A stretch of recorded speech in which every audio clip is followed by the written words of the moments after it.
Alright guys, so I just wanted to talk about what I did for peeling the bark off of this and the tools I used. So when this is an apple tree log. I've never taken the bark off of it before. I just decided to try because it's pretty thick and it worked really well. But this concept I use works for any tree you're going to try to peel bark off of.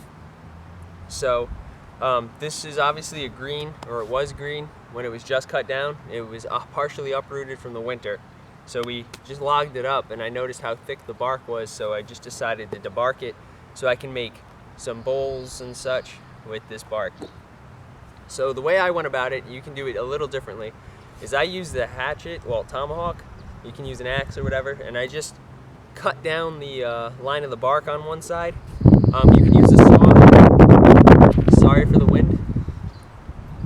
You can use a saw to cut this straighter so you don't lose maybe like a finger's width coming down, depending on how accurate you are with an axe.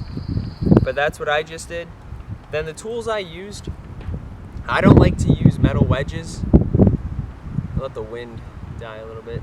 I don't like to use metal wedges or knives because if you slip, you're going to put a hole in the bark, an unneeded hole. So I like to make a little wedge out of a stick. And the cool thing about that is when the wood starts to get wet, this gets softer. So the further into the project you get, the less likely you are to poke a hole in it. And it's still thin enough to help pry up the bark. Your stick might break here and there, which this one did. If you noticed in my earlier part of the video, I was using this, and then I switched over to using this.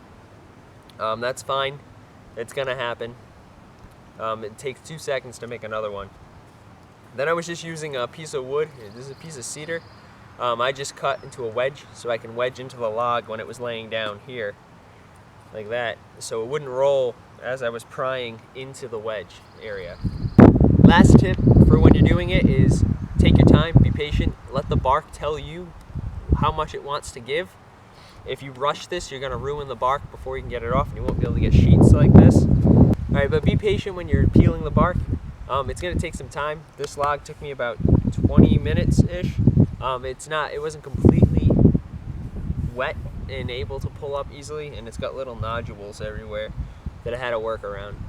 But also, the bark's only going to peel as far as you can peel the ends as well. So if you're trying to go really deep in the middle, you're going to end up putting a hole because you're going to get all this pressure built up to where you're only prying here, and these are still stuck. So when you push up, all the pressure from you prying is going to go into that one spot and you're going to end up splitting the bark. So start with your ends and work your way to the middle. Other than that, guys, I hope it was a good video. I hope you enjoyed it. Hope you learned something, and hope to see you around.